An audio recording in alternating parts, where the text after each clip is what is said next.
Takes a second. Come on. You gotta be quicker than that.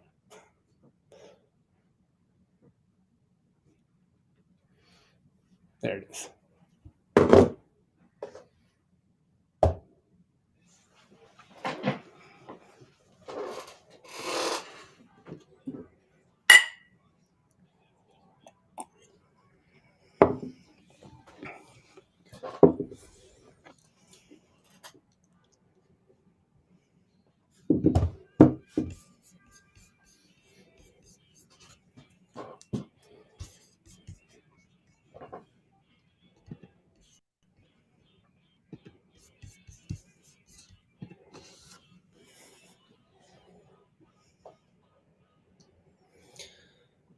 What is up? Welcome to the Okayest Hunter podcast. Are you ready? No.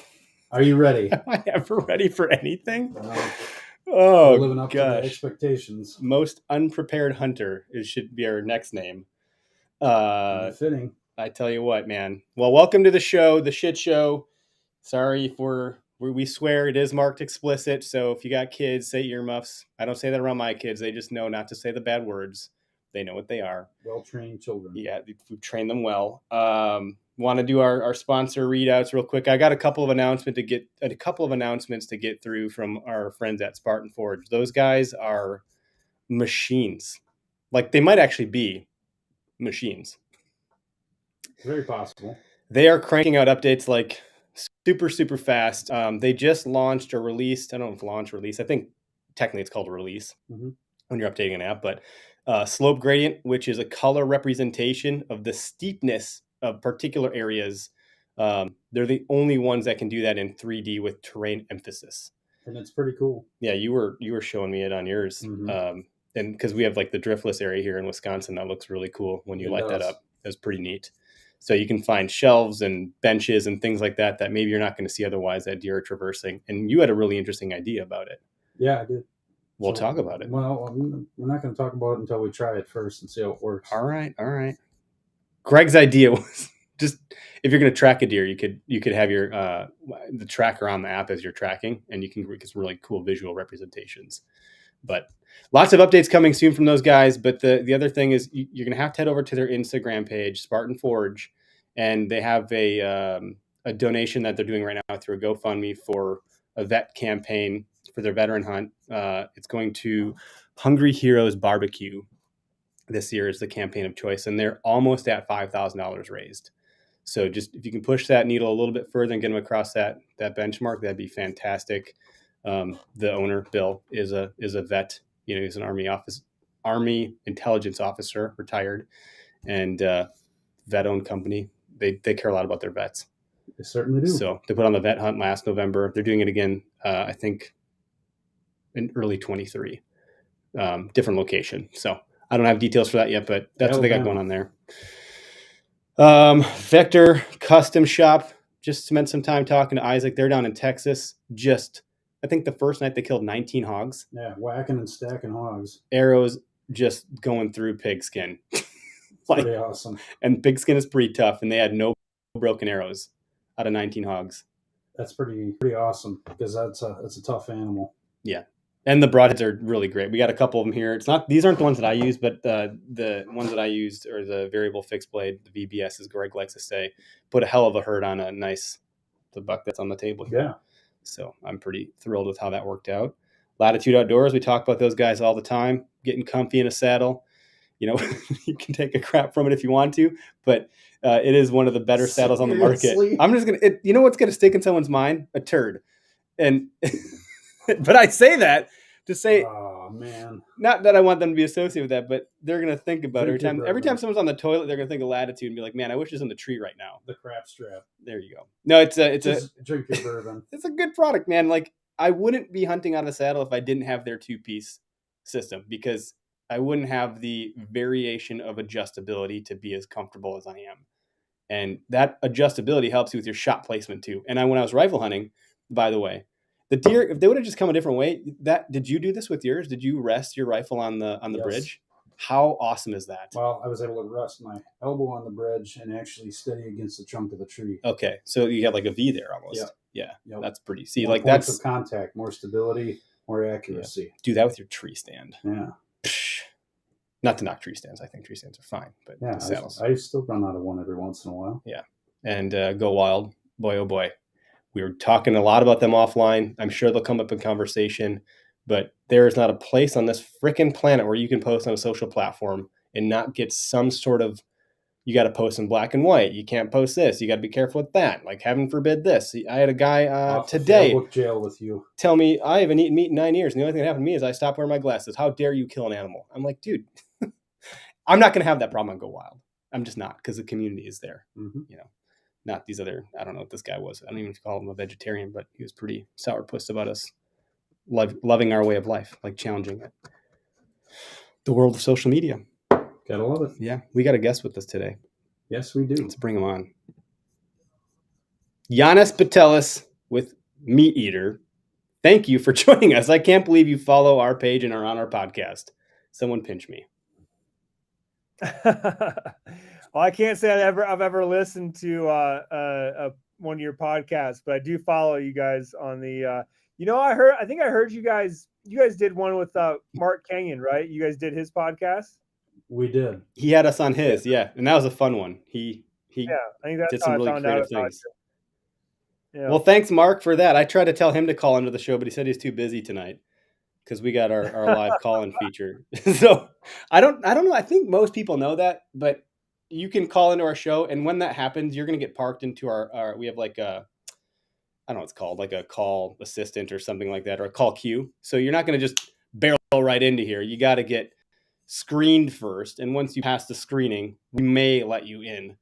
I think Doug Dern wants to call in, although we're behind schedule because of technical drama per usual here on our podcast. But thanks for being with us, man.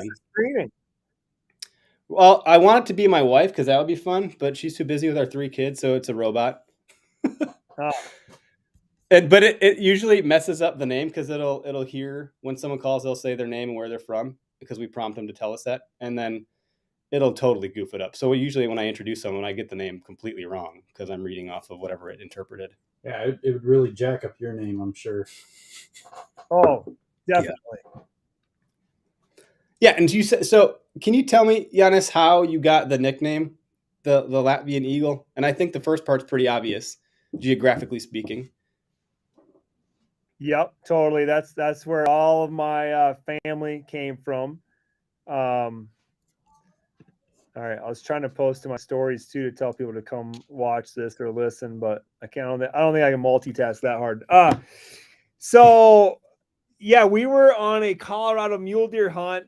I was producing the episode. It was with Steve and Brody Henderson, and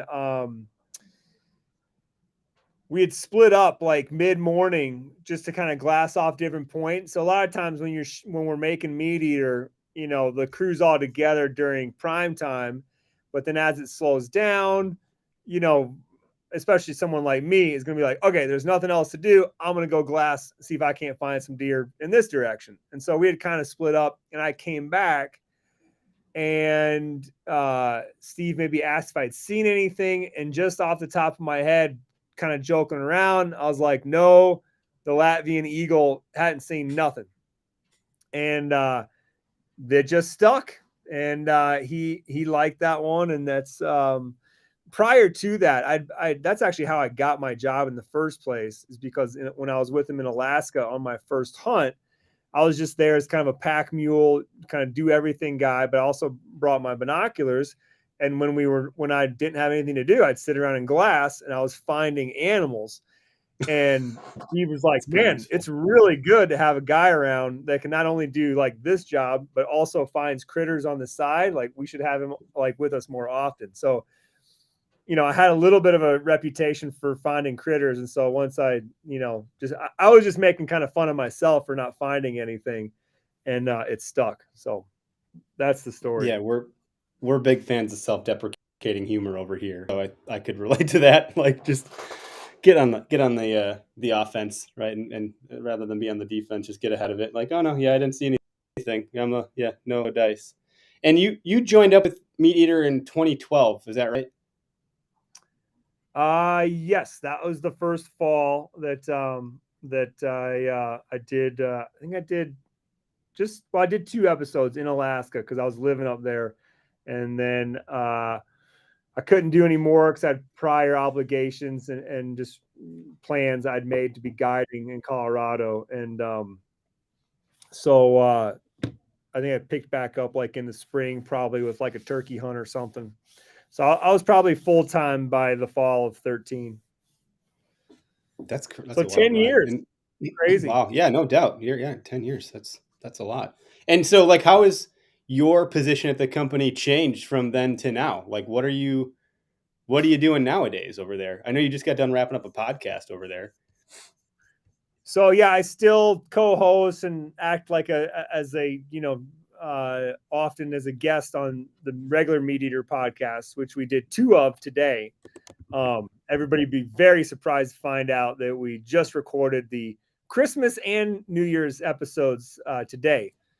No, I'm joking. That's just how it goes in production. You got to get ahead a little bit.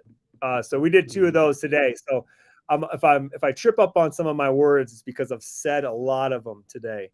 But yes, I'm still doing that, and then I also am co-hosting a podcast with Jordan Budd called Gear Talk, where you guessed it, we talk about gear, mostly hunting gear, but we'll cover off on some fishing gear and some trucks and camping gear and whatnot too.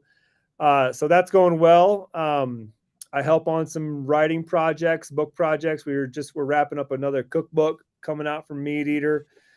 And then I also host a show that we do that comes out on YouTube called On the Hunt with Janis Putelis, where I'll have anywhere from 6 to 8 episodes of that a year, roughly. And it's a pretty basic hunting show. I get to go and do whatever hunts I want to do these days. I don't have to go do the hunts that Steve wants to do. I get to do the hunts that Yanni wants to do, which is not too different, but it's fun when you get to steer the ship. That's pretty cool. And were you just in Wisconsin for the gun deer season? Because when I saw that show, like, I think you've done some episodes here, and like we're obviously in Wisconsin. Mm-hmm. I was actually there twice this year. I think I've been there twice the last 3 years. That's not counting turkey hunts. But my plan is, and for the foreseeable future, as long as I can manage it, make it happen, and not piss off anybody too much for being gone too much, which you can guess who that is. But my plan is to do like a rut, cation there, as Kenyon likes to say, and do a week with my bow. I might be adjusting dates, but the last couple of years it's been roughly the 1st through the 8th. And then I like to come back and do the rifle opener. And that's usually just a couple days of hunting. Some years I've stayed longer, but that hunt is really just about coming back to the Latvian deer camp that I grew up in, and hanging out with those guys that were huge influences on me, coming up as a young hunter. I mean, I've been going to that camp now since I was probably 10 or 11 the first time I went. So it's 30 plus years, and it's good. I actually took my daughter for the first time this year, and she's 11. So about the same age, when I went for my first time. And I was pretty nervous about that. Just didn't know how she was going to fit in, how she was going to blend in, how well she was going to be accepted, but it went very smoothly. She fit right in. She kind of stole the show, just jumped right in. And at 11, she can probably out hike just about everybody there besides me and my brother. So I think she got immediate credit for basically walking the whole property, 10 times in a row, and then still staying up until 11 and playing cards and enjoying the camaraderie of deer camp. So that's got to be a really, really proud dad moment, huh? Yeah, totally. I'm happy that she enjoyed it. She wasn't hunting; she was just there to watch. and we didn't kill anything, but the second evening we had a great encounter with 3 small bucks and a doe. In retrospect, I wish I would have shot one of them because she likes the process of, gutting and taking care of the critter. And I was kind of sitting back a little bit too much in my waiting for the big buck chair. And in retrospect, I probably should have just pulled the trigger on any one of those critters and just like let her experience all that. She's experienced plenty of of that, but just that we had gotten on a plane, it was kind of a big deal. It would have been a nice bow on top.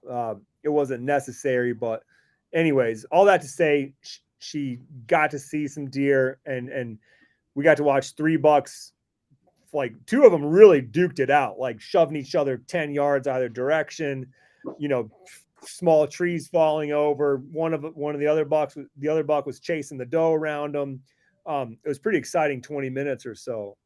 So we had some action, and at the end of it all, she's asking questions about taking hunter's ed, and she's telling me her sort of philosophies on whether she's going to kill bucks or does, or maybe one buck and then only does, because she's not really into the antlers, and she's wondering what she should kill first. And I'm like, maybe just the first one that walks by, and today she told me she thought that was a good idea. So yeah, fingers crossed that she'll be hunting as an apprentice next year.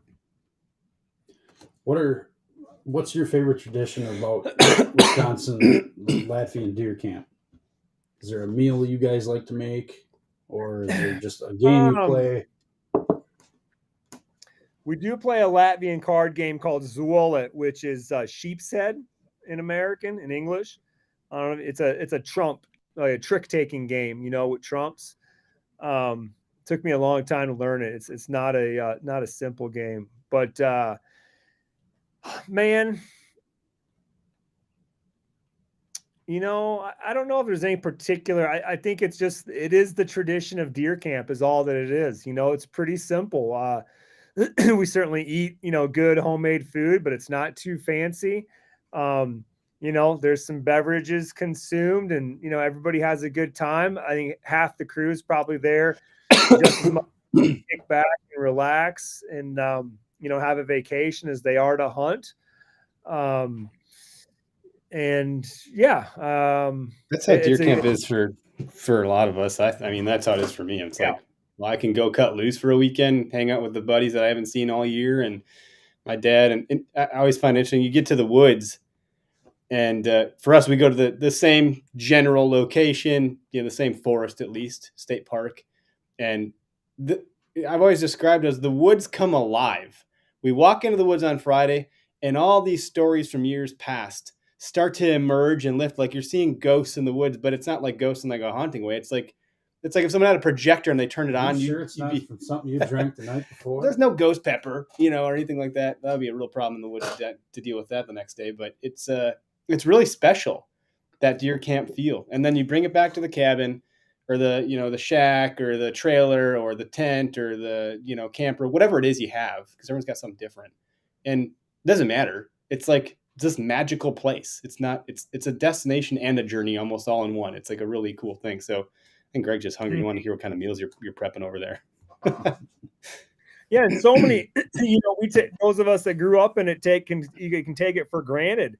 And I did a quick poll around the room today, and I think out of 8 of us, there was only 3 of us that had participated in, I think what most people would call like an actual deer camp, and it's not something that everybody has. It takes a lot of effort by somebody to pull that together, to have the location to do the hunting, to have the location to host everybody, and, to organize it, and, and do all that stuff. And it shouldn't be taken for granted. It's a really special thing. And I think for, any kind of young people coming up in there, it's just a great way to see, a different aspect of life, and see adults, acting in different ways, and whatever, just as it might be important for some folks to go to church.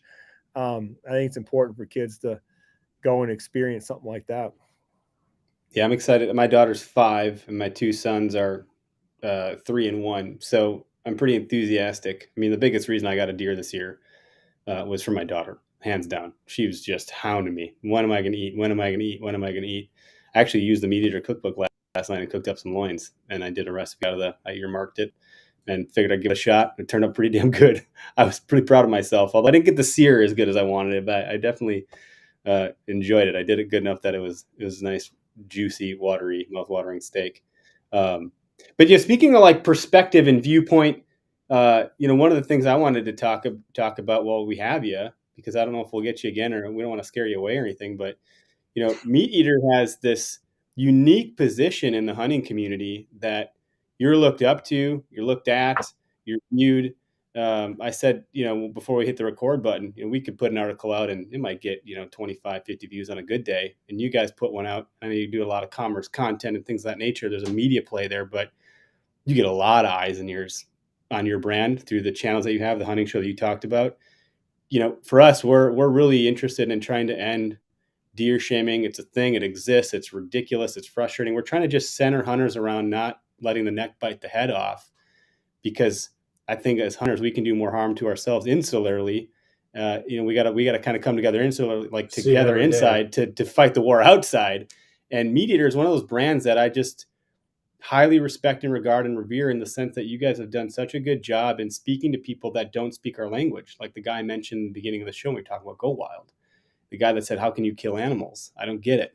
He's trying to understand it, and he does understand it. And, so I'm just curious, from the plateau that you guys are at, do you see some of that stuff? How do you deal with that? How do you, defend our culture and heritage without getting viscerally offended because it, irks us? We're like, what do you mean you understand my way of life? How do you cool the nerves and let level heads prevail so you still can soft enough to let people in? Because we want to grow this community. It's a lot of questions there. It's how I do it, I guess. Yeah. I don't know if I'm super familiar with this thing you call deer shaming. Is that, you have to explain it to me? Is that basically like if I posted a picture of whatever said animal, and then people would tell me that for whatever reason they could think of that I shouldn't have killed that animal? Oh yeah, you should. I can't believe you used a crossbow. You're not a real hunter. I can't believe you shot, a turkey with this. You're not a real turkey hunter. I can't believe you shot a spike instead of a doe. Why didn't you shoot the doe? It's like, well, I only got like 2 days to hunt. I got 3 kids, a family, a career, a date. Like I got a shit going on. Like I tell you what, I'm going to shoot what walks past so I can bring some meat home for my daughter. There's people that just, they find all these reasons, these keyboard cowboys, as Greg calls them, to just shit on other hunters. And that, when you get an outsider looking in, it's like, well, I don't want to mess with that world. I'm not coming into that drama. There's just so much of that stuff where private is better than public. Public's better than private. You're not hardcore if you're doing this. This goes on and on. So deer shaming isn't just you shot a little buck. It's all of it. And it's this tearing down of other hunters that just, how do we chip away at this? And at least from what I've been exposed to, kindness kills. Like we try to kill with kindness. We try to always rise above, and we want to make positivity louder. So if we see that stuff, we just want to bury it in the comments with more positive. Like, I've seen kids get deer shamed and stuff like that. So it's like, let's just bury that comment and make sure that they know that that was a good thing, I've certainly seen that. That's a great way to deal with it. And it seems like whether it's in the comments or in DMs, if you get any kind of negative stuff or somebody talking back, if you answer it with an authentic, real answer and are just like, hey man, okay, that's one way to look at it. This is why I did that, or this is how I look at it. Then I think immediately, well, number one, people are happy that you, that you responded to them, that you communicated, and so that cools their jets. And then you're just educating them on your way to do it, because we all know there's a gazillion ways to skin the cat, and it's especially true in hunting that it's just so nuanced, that Steve always has that great story of the guy sitting in his like super bitchin' tower blind, like 50 feet in the air. It's got, air conditioning and heat. He can cook food inside of it. He's got mowed strips to go out wagon wheel in all directions that have actual, yardages marked out in them. And Steve's sitting in there with that dude hunting deer. And the guy's like, man, can't believe those guys that go out and hunt lions with dogs. You know, what kind of hunting is that? And the irony there is, you could drown in it. It'd be so thick. Yeah. But yeah, we're our own worst enemy. I think it doesn't matter if it's hunters or any kind of group of people, man. You got to keep an open mind and, be open to change and having your viewpoint changed and always be seeking more knowledge, and try to be more well-rounded and smarter, by it. Being negative just doesn't get us anywhere, so, I don't know. I really don't see it that much. And so maybe that's why I haven't looked at it as a subject or a thing that I feel like I have to, address or really battle. Our attitude, I think, for the most part over here is like, if it's legal and you're having fun, then cool, great by us. Yeah, that's been our response. It's like we've adopted this, and it wasn't us that came up with. Someone else said it, and we just kind of adopted it. It was, it's my tag, it's my hunt. If I buy a tag, who are you to tell me how I should use it? You don't buy my tags. If I'm going to shoot this deer that the DNR said I could shoot, then I did it legally and ethically. Like, then why do you feel that you need to have a say in that? Like, the fact that you're expending energy looking into my stuff and telling me how I should have tagged an animal is just like, but it happens so frequently. So yeah, I just thought, like, gosh, as one of the major players in the space, I just wondered if you guys deal with that, socially or ethically, or if you get comments about that kind of stuff. Even some of the bigger to us and smaller than you, like the hunting public, they get flack because, oh, you ruined my hunting spot because you filmed here. But it's like, well, it's public land. It's not your hunting spot. It's everybody's hunting spot. But there's been this other argument that, filming is ruining hunting. Like, there's all this negative talk. And I think it comes from a place of ego and maybe a little bit of selfishness. Like, well, that's my spot. Like, how dare you ruin it? And that was my deer that you shot. You shouldn't have shot my deer. And if you shoot a little one, then I didn't have a chance to shoot it when it got big, kind of stuff. And yeah, I just find it fascinating. I just really honed in on trying to respond in a way that can really help. I don't want to just go tit for tat with people.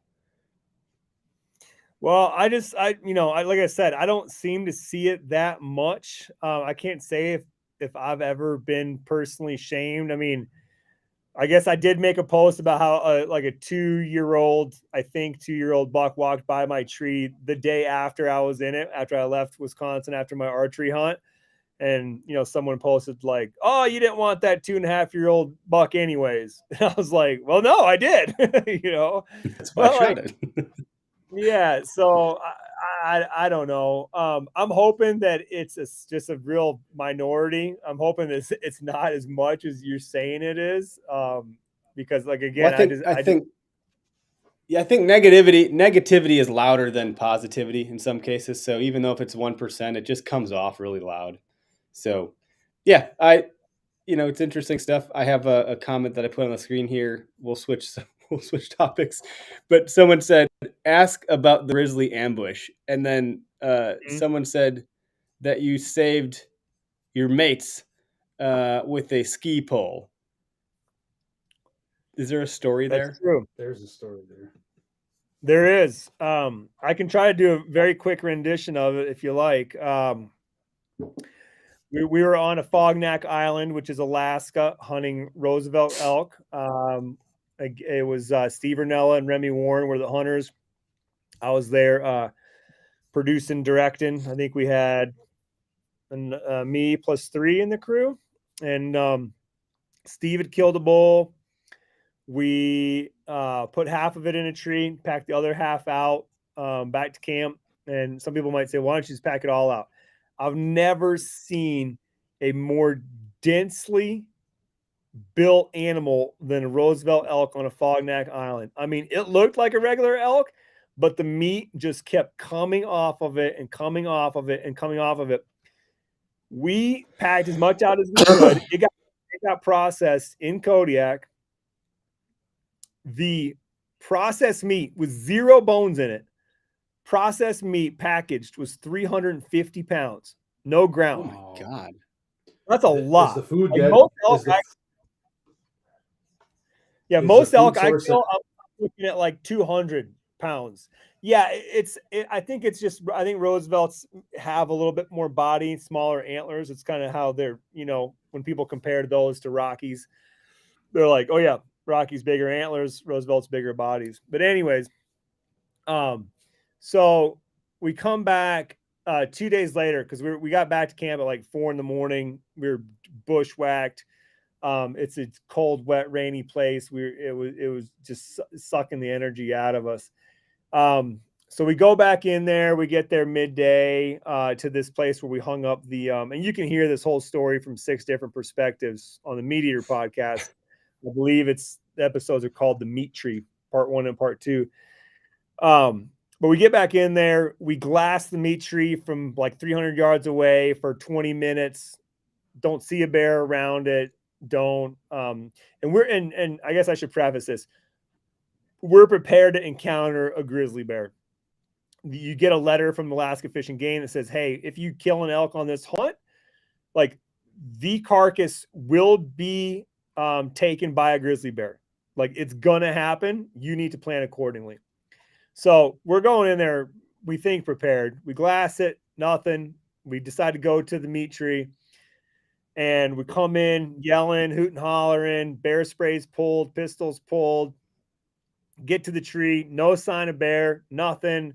And where we make our mistake of the day is that at that point, we're like, let's sit down and have a sandwich and make some tea. It was wet and cold and rainy. So it's the type of place where you're always wanting to drink a hot drink. And we're like, yeah, that's a great idea. In retrospect, we should have gotten the meat, put on our backpacks, and walked out to a very more open area where we could see, all around us. Instead, we sit down underneath half of an fresh, elk meat hanging in a tree above us. And like the farthest you can see is like maybe 25, 30 yards. And some of it, the alders are as close as like 5 or 7 yards.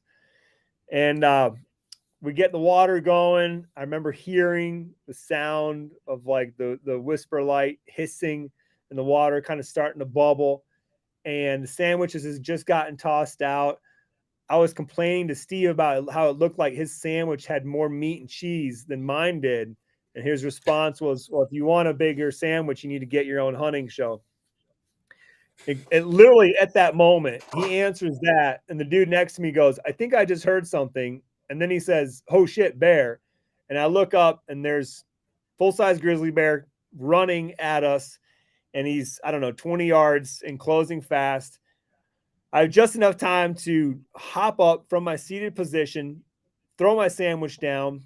And for some odd reason, don't know why, because I had a pistol with me. I had bear spray with me, but I end up standing and I'm holding 2 trekking poles like I'm at bat playing baseball. And when the bear's head is, roughly a trekking pole's distance away from me, I take a swing thinking, well, I'm about to get run over here, but at least I should go down swinging and it's better than just standing here. And the last thing I thought would happen happened. And I made contact, and instead of bowling me over, the bear flips almost 180 degrees and takes off back down the hill. And I was pretty wide-eyed, in that moment. What's even crazier though is oh my gosh. Yeah. Actually, by that point it was probably in my body. I don't know how fast it takes for your body to produce it, to put it in there, but from the time that the guy said bear to the time that I hit the bear couldn't have been 2 seconds. The bear leaves. One of our guys, Garrett Smith, somehow gets entangled in the roots of this tree. And as the bear's leaving, falls over his own heels, trips like backwards, lands on the bear's back. And nobody saw me hit the bear with the ski poles. Okay, I'll put that out there. As far as anybody else ever is going to know, it could be a completely made up story. But we have multiple witnesses that see what it looks like the bear taking one of our guys away. At the moment, I didn't even know who it was, but all I could see was like a bear and a human moving together. And in my head, I'm thinking, man, he's got somebody and he's leaving. Remy and I take off after the bear. At this point, we have our pistols, and we didn't make it a couple strides. And Garrett comes running back over the crest of the hill, just a few yards away. And just with the biggest saucered eyes you've ever seen, and I think he literally rode the back of a grizzly bear for, a second or maybe two before he fell off. And it was then it got really intense. That's when like the emotions flowed and like it was a little bit hectic. We get calmed down the people that weren't as calm. The bear circled us. We could hear it. We never saw it again, but we could hear him popping its jaws and clacking its teeth in the alders around us. It never charged again. We never saw it again. We got the meat down out of the tree. We quickly loaded our packs and then marched our way to the big open meadow where we should have been in the first place. And then we reassessed. But yeah, it was quite the few seconds of my life. And I remember, but when my wife adds to the story, if she was here, she would say, yeah, when I talked to you 3 days later, the instant that you said hello, I could tell in your voice that something had changed, that something was different. And, I proceeded to tell her the story. And, wow, my big takeaway from that one was like, it was the first time in my life. I mean, I had young kids at the time, but I really felt responsible for those that I had hired on and to be, on that. Like Steve and Remy were kind of their own accord. They had chosen to be there, but I'd hired a crew of 4 to come and film and be there. And, put other people in that situation. Like I really felt the weight of that. And, really couldn't apologize enough, to them, for doing that. I mean, obviously I can't control that, but that's how I felt, and it was heavy. That's a real human response. You're selfless in thinking that way. I think that's puts you in a class above some others to put other people first. That's a pretty crazy story. That there's not a lot of stories like that, but as much time as you spend in the wild, you have more at bats at crazy shit happening than most other people. Yeah, your biggest at bat was against a grizzly. You were literally biggest at bat. You were literally hoping for a foul at best. Instead, you hit a home run, and one of your video guys couldn't ride the bear for 8 seconds. He made it 2 or 3, which is probably a good thing. And everybody came out alive. It's good. Oh my gosh! Hey, we got a couple callers here, and I'm gonna bring one in who I think who's gonna call you by Yanni and not Janis. We got our friend Doug out of Madison. Doug, you're live on the show. I hope you're not drunk.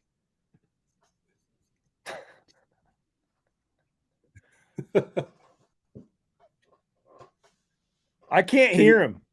Oh, you can't hear him. What's going on? Janis can't hear you. I don't know why that is. Seems like a technical problem on my end. Oh no. That doesn't happen often.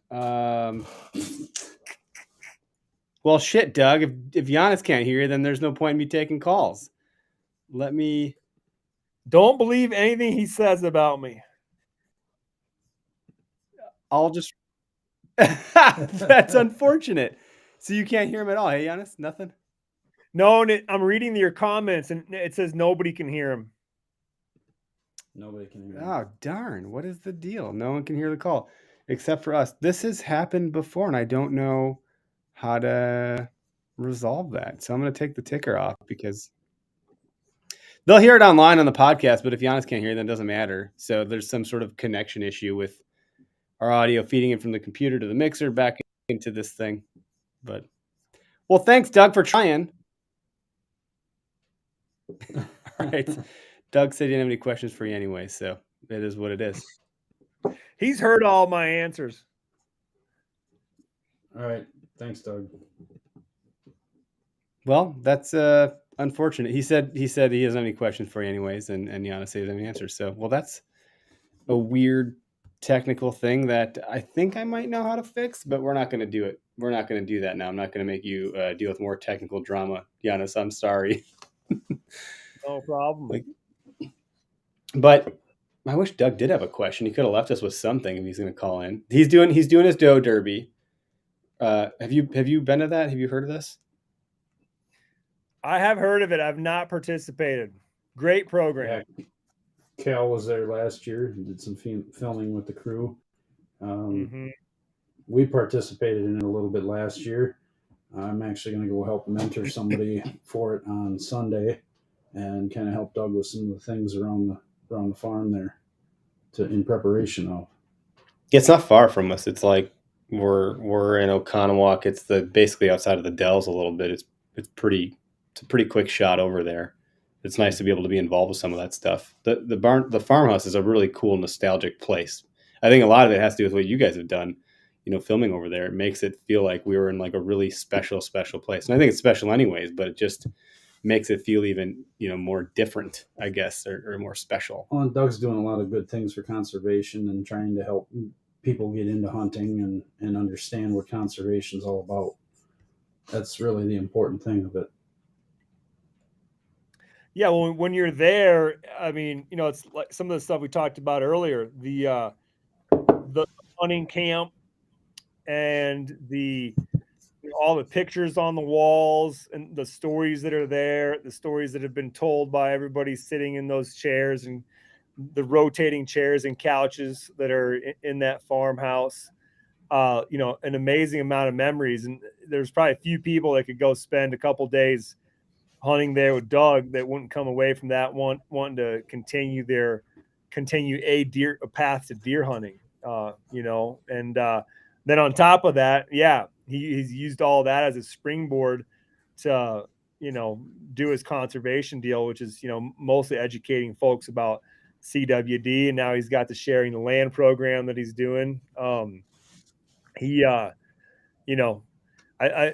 me, he's certainly a conservation icon, but he's someone that I look up to, sort of like that has a really good plan for, his stage of life, and seems to be executing it. And I hope to one day model, mine after that, where he's taken those, very productive years of his life, but where he's not working as much as he, maybe used to, but taking it and making a difference, still keeping at it, putting some effort into doing good.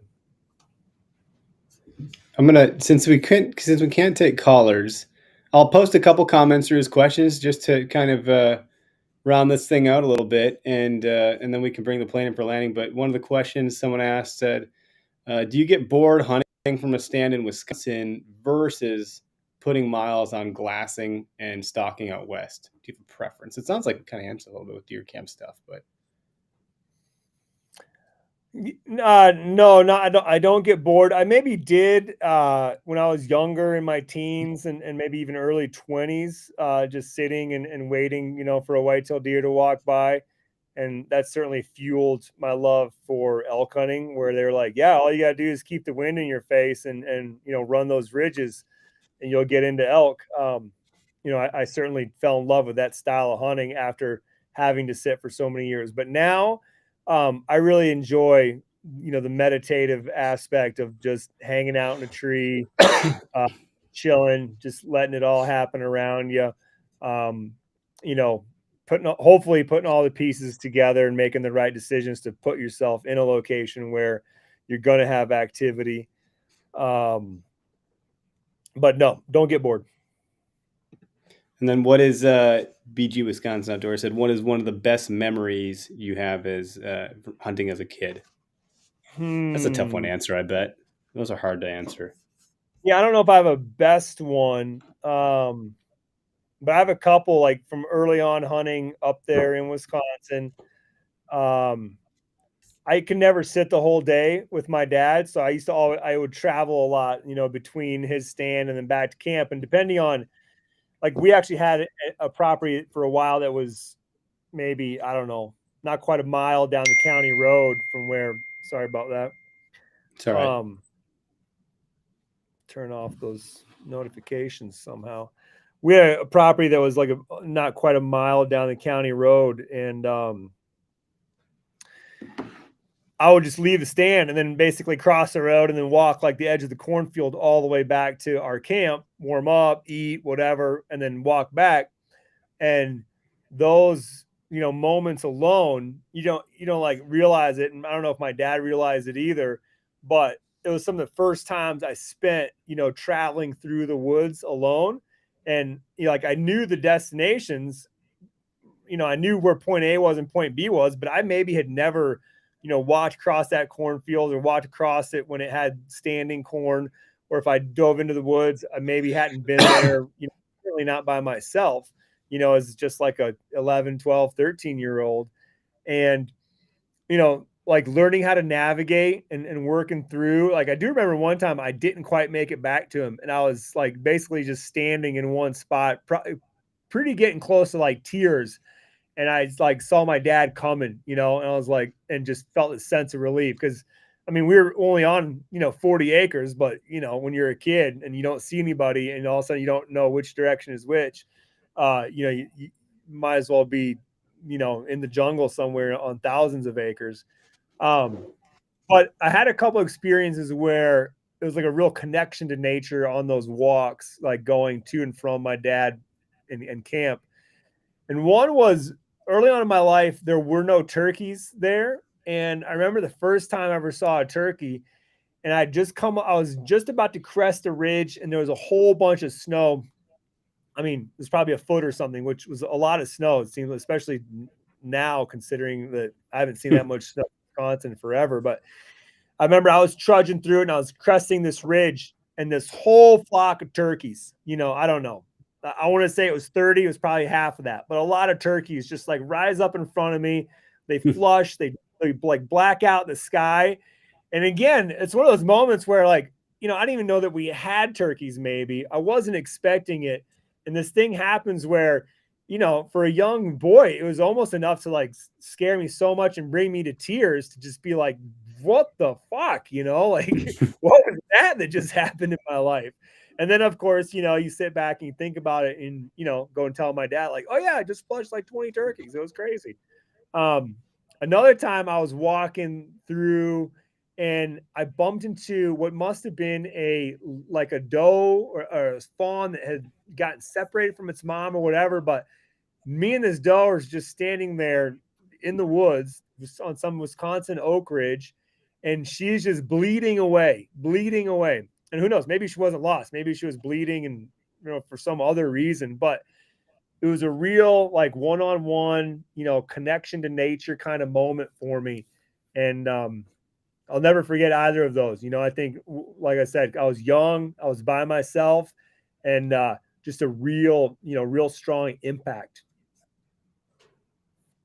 I think we all as hunters have moments like that, and especially like moments where you're like out on your own, but with your dad or with your uncle or your grandpa, whoever it was that got you into it. I think those are pretty impressionable, indelible, impactful memories. Obviously, as you shared, we have Tony, who might be with Doug right now. I'm not sure if he's up there at the Doe Derby stuff, but Tony Cordero said, what would one piece of advice be that you would give to a new hunter as a mentor? And maybe this stems from the stuff you're talking with your daughter, perhaps too.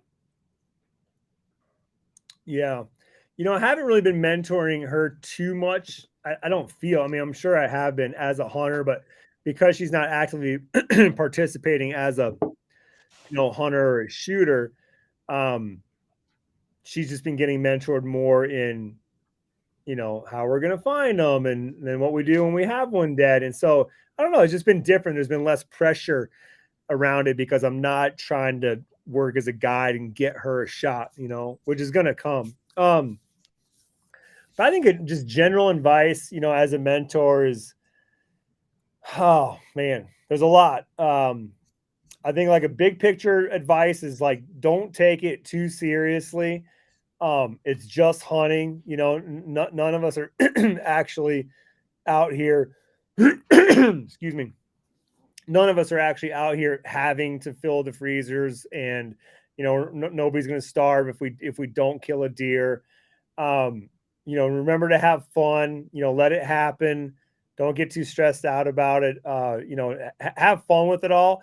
And I think that comes from guiding. A lot of times it seemed like the guys that were so antsy and so wound up about having to get their bull would be like the last guy to get one or wouldn't get one. We're the guys that were just walking. And I say guys because 99% of our clients were males. I only guided, 1 or 2 females in my dozen years of guiding. But the people that were carefree and were enjoying, the forest past the trees, as they say, they'd get their elk in the first couple of days. Whether you believe in, putting out, bad vibes out into the universe or not, whether it's that or just being calm and cool and having your eyes open to see the passing deer, elk, I don't know. But so the advice would be like the dating world when you're young too. It's like I'm trying to get a girl, and then you never do. And it's like the guy that doesn't give a shit about meeting a girl, just having a good time with his friends. Of course, he's the one that meets his wife, Yeah, that hungry wolf look never seems to really get it done. You got to have the eye of the tiger, Yeah. It's pretty good. But technically speaking, the number one piece of advice I give everybody, doesn't matter if you're new or old, is not enough people pay close enough attention to the horizon that is directly in front of them. Like everybody knows to like look towards the horizon when you're hunting, because you'll see something on the ridge or whatever. But unless you are just in like the absolute pancakes of landscapes, there's some sort of rise, fold, dip, curve, something on the horizon that possibly, or behind the horizon, that could be hiding a critter. And so many people will just charge forward and peek over that, not peek, like look over their horizon and want to see everything that's over there versus creeping towards it and just watching that edge. It might only be 10 yards in front of you. It might be 50 yards, but just walking slowly and scanning that close horizon, because so often those critters are right there. And that's how you get those great wildlife encounters, where with a rifle, you get a shot at 50 yards or whatever, and you're still hunting, but watching that horizon for like the top of a head, maybe antlers, the top of a back. Like it just seemed like once I figured out to do that, I was getting into so much more game, and I was getting into the game without them seeing me, versus, walking right to that edge so you can look at the whole bull or whatever it might be, and then spooking whatever might be in there. So yeah, keep your eyes on that close horizon. You got some good answers here. Okay, so how about 2 more? Is that all right? 2 more, okay? Do you got time for it? Yeah, I know you're there late. So Joe Steffen, buddy of ours, he says, I'll put it on the screen. MeatEater has exploded, and you've had a lot of time spent hunting for work, MeatEater or guiding. Do you miss hunting for fun, or do you find yourself trying to do more of that as you get older? No matter what kind of hunting I'm doing, it's fun. It's certainly different when you're either guiding or you're, doing it and having to host and look into the camera, or even doing it like when I was producing MeatEater, because you are working. But that, like I said, it's different, but it's still a lot of fun. It's allowed me to, travel the world literally and see so many cool places, meet so many cool people. But yes, I still do. When I actually first met Steve and got involved in this, I said, hey man, I'm really into it, but I do love to hunt, and I need to make sure that I have personal hunting time every year. And he completely understood. And we made just, a, handshake deal on it. And so it's been very understood that, if he had 3 shoots in a row in September, even though I was the main producer for one of those, I was probably going to get someone to sub in for me because I was going to be out archery elk hunting, because that's a thing that I love to do every September. So I don't necessarily have to do it more. I would say now there's less personal hunting time for me because I'm trying to, if I'm like going hunting for myself, or if I have the time to go hunting for myself, I'm trying to think of ways to include my kids and make sure that my kids are along for that. And so the real personal hunting time is probably filmed mostly. And then, going out, I try to do it with my kids. That being said, Mingus and I have been hunting a lot, just he and I. So I do get that. In my work, anytime I'm out hunting, I'm making some sort of content. It might necessarily not be filming or recording something in that moment, but I'm maybe testing gear, or I don't know, even if it's just gaining new knowledge so that there's something else for me to talk about on the next podcast. I kind of look at it, and again, I'm very lucky and grateful that I get to do all of that and constantly be looking at it like, oh, how can I incorporate this in things that I talk about? Because that's, I mean, when it comes down to, that's what I do for work now, is I talk a lot about hunting.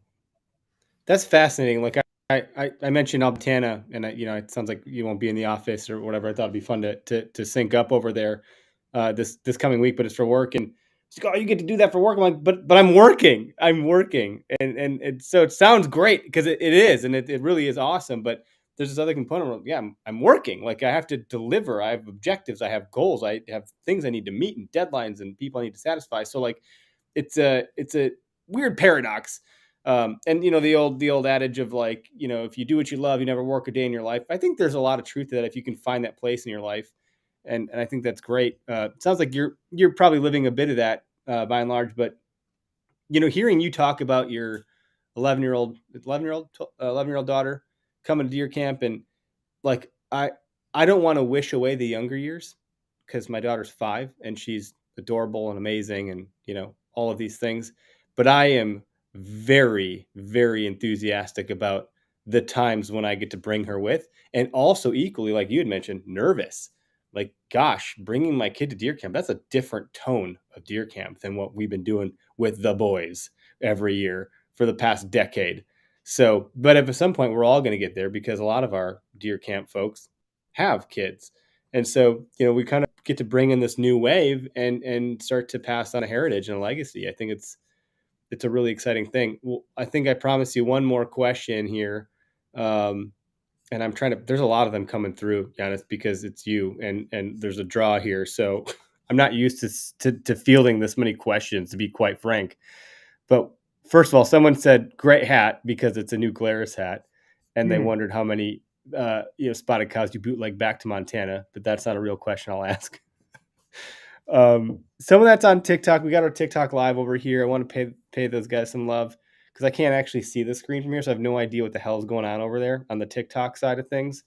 But Wes, it looks like his name is Wes, commented and asked, if you could only hunt one animal, I wonder how many times you've gotten this question, for the rest of your life. It's like the food question. It'd be pizza for me, by the way. What would it be and why? Yeah, it's kind of a shitty question, honestly, because who wants to be put into just one barrel like that? But I'll do my best to answer it and answer it quickly. Like, honestly, like I really love turkeys right now. I'm very challenged by turkeys. I think I've surpassed a decade of turkey hunting now, and I hit a milestone recently where I feel confident enough where I can take somebody turkey hunting and say, hey, there's a good chance that I can, help put you on a bird, which, just as a guide in a former life, I remember when I got confident in saying like, yeah, come with me, I'll show you an elk. And now to do that with turkeys is pretty cool. But that being said, every year I'm constantly humbled by those birds and just, outsmarted and caused to walk home with no dead turkey.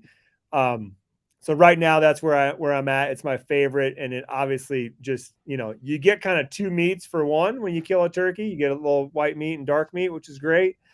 And I just have a lot to learn there. A buddy of mine, Matt Elliott from over at Worksharp, he said, yeah, it sounds kind of like you're kind of in like the 25 to 30 years of marriage with elk, but you're in the honeymoon phase of turkey hunting. And I think that was a good way to put it. Turkeys are fun though. Turkeys and ducks. Those are both a lot of fun to hunt. I went turkey hunting once with Greg, and I went duck hunting once with my buddy Scott. Both had the acumen and ability and experience to make it incredible. And it was unfortunately a little lackluster for me because the birds never showed up. And I was like, all right, well, I get how it could be fun, but I never got to participate completely in the calling sequences. If we would have had the afternoon, if you could have come with for an afternoon hunt, I know I could have put us on a bird. Yeah. Yeah, that's the thing. It's hard when you're doing all this stuff in life. It's tricky to fit it all in. And it's like, gosh, if I have to tell my wife I have to leave her with 3 kids one more time, I'm very fearful with my life insurance policy. She's going to poison my chili or something. I'm going to come home and she's going to be like, I made you venison and I didn't want to do it because, it's wild game, but I love you. And here you go. And I'm like, wow, she loves me. And then I'm going to freaking die. It honestly just sounds like you need to start taking those kids along on more hunts, and then you'll get to go and do more hunting. I think we're at that precipice. I think we're right about there. Turkey hunting is kind of an easy thing because you get a pop-up blind, you can put them in there and work with them. Yeah. Greg comes over tonight, right? We're in my house. This is my basement. This is nothing fancy or special. And he gets here. My wife's at the gym. I said, you can go work out, do what you got to do. I'll manage. I'll hold the fort down, do dad duties and spend my time with the kids before I jump down here. Literally had to cut you out of a chair full of duct tape. And my kids they have this level of intensity that I don't know that a lot of other parents deal with. And I've been around other parents and kids. And I'm like, see, mine are different. I'm telling you, they had too much coffee in the womb or something. Like something's not right here. I love them. All I do is wave a Snickers bar in there. They're like a pack of wild dogs. They throw it in the corner and cut you loose. So I'm excited to bring I have a feeling that if and when they get into it, I'm never going to force them. If they show interest, I will foster that. I'm not going to force them down the path, but if they show interest, I'm very excited about it. Just because it'll be a really great bonding experience. But they have such a level of intensity about things. These 3 kids of mine, all 3 of them, that they're going to surpass me in all that I've ever done in life. And I'm really excited about that too, because they're just going to be better than me. And I think as a parent, you just always hope that your kids will do better than you did. Maybe that's just me, but this isn't a parenting episode, but it seems interesting. You brought your daughter to deer camp. I'm nervous about that someday. It was really cool to hear your experience with that and the fact that your daughter just carried her own. I hope that mine does. And I think she would if she ever got interested. Very strong-willed, independent human. It's those kind of moments where you get to, what's that saying? Like reap what you sow. Yep. So all the effort that you've put into raising them and, and teaching them to be, hikers in the woods and be comfortable in the cold or whatever. And then you go to deer camp and all of a sudden, I almost didn't have to do anything. She held her own, she took care of her gear better than she ever does in her own bedroom at home. And, I didn't have to police her on that. And, I kind of got to just kick back and be like, wow, look, very proud of her. She's mine, That's cool. That's super cool, man. Janis, thank you for extending your day and hanging out with us in the OKS Hunter podcast studio, so to speak, virtually, albeit. If you're ever in Wisconsin, you're welcome here anytime. We'd love to have you. You'll meet my crazy 3 kids, my 2 dogs and 2 cats. It's a circus here. We're 110 away from a full-blown circus, but we love the chaos in this household. It's a wild ride.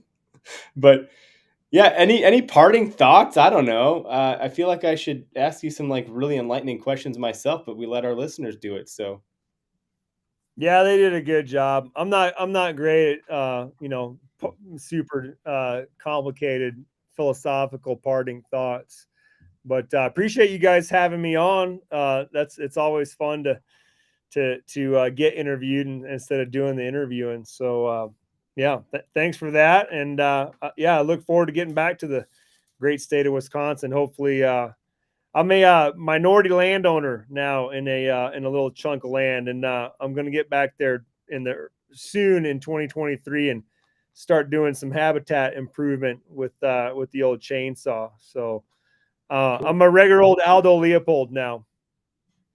That's awesome. If you ever want to teach anybody how to do anything, I'm a great candidate because I know next to nothing. I'll be a great student, I promise. But yeah, with that, we'll end the live broadcast. I think everyone knows where to find MeatEater stuff across the board. You guys need virtually no introduction. So with that, I'll end the live stream. I'm going to go and end our TikTok live stream and all that stuff. And Janis, if you can hang out with us for 2 seconds, we'll be happy to just debrief real quick. But we appreciate your time so much. Thank you.